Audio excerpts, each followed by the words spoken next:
దేవుని పిల్లలారా, మీకందరికీ యేసు నామములో వందనములు. ఈరోజు వాక్య ధ్యానము దేవుని కనికరము. ముందుగా ప్రియులారా, ఈ వీడియోను మొదటి నుంచి చివరి వరకు చూచి లైక్ చేయండి. మీరు లైక్ చేయడం వల్ల అనేక మందికి దీవెనకరంగా ఉంటారు. షేర్ చేయడం వల్ల ఈ సందేశంను అనేక మందికి అందించిన వారు అవుతారు. మీరు తొలిసారిగా ఈ ఛానల్ను చూస్తూ ఉంటే సబ్స్క్రైబ్ చేయండి. కామెంట్ కూడా చేయడం వల్ల నేను ఇంకా మీకు మెరుగుగా సేవ చేయడము జరుగుతుంది.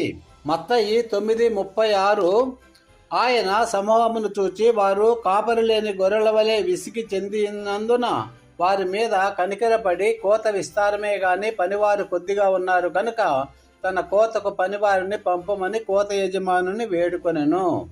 మత్తయి 14:14 ఆయన వచ్చి ఆ గొప్ప సమూహమును చూచి వారి మీద కనికరపడి వారిలో రోగులైన వారిని స్వస్థపరిచెను.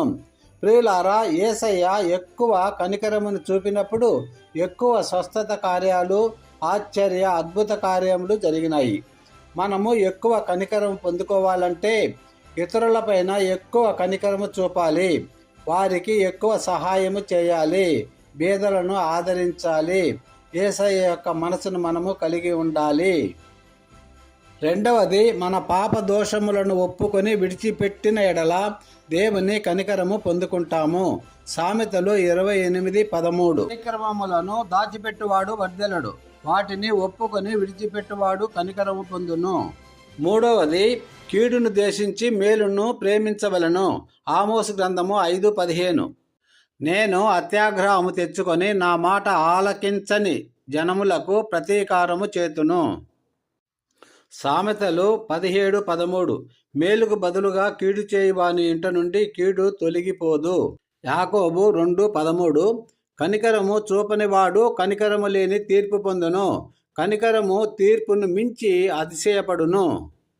1 యోహాను 3:17 ఈ లోకపు జీవనోపాధి గలవాడయుండి తన సహోదరునికి లేమి కలుగుట చూచియు అతని ఎడల ఎంత మాత్రమునో కనికరము చూపని వాని యందు దేవుని ప్రేమ ఎలాగు నిలుచును?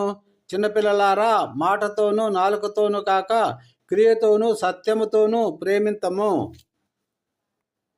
దేవుని బిడ్డ, నీవు కోపములో పేదవాడిగా ఉండు, ప్రేమలో కోటేశ్వరుడుగా ఉండు.